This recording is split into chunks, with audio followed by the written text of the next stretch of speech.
Hi, I'm Nick Bonner for TreeStuff.com, and this is the Rock Exotica Akimbo 2.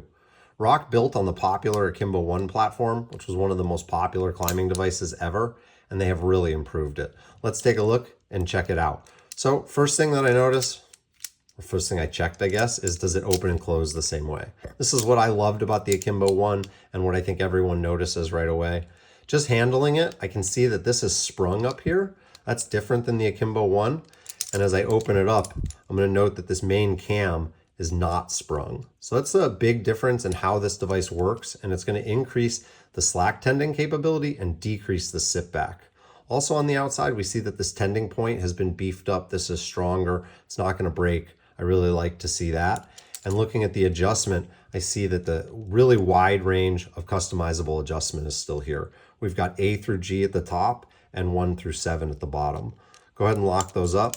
We'll open it up. See, rope path is going to be the same way. So rope's going to come in like this, travel down through here, and then out through the bottom.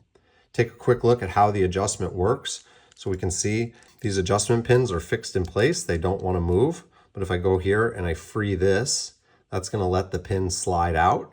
And then I can rotate it into any of these adjustment holes. Once I'm in the hole that I like, just go ahead, click that back shut, and that's going to lock it in place and allow me to close the Akimbo up.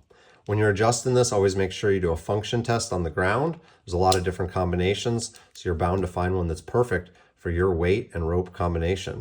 You can check out the Akimbo 2 at TreeStuff.com and pre-order it today. Thanks for watching.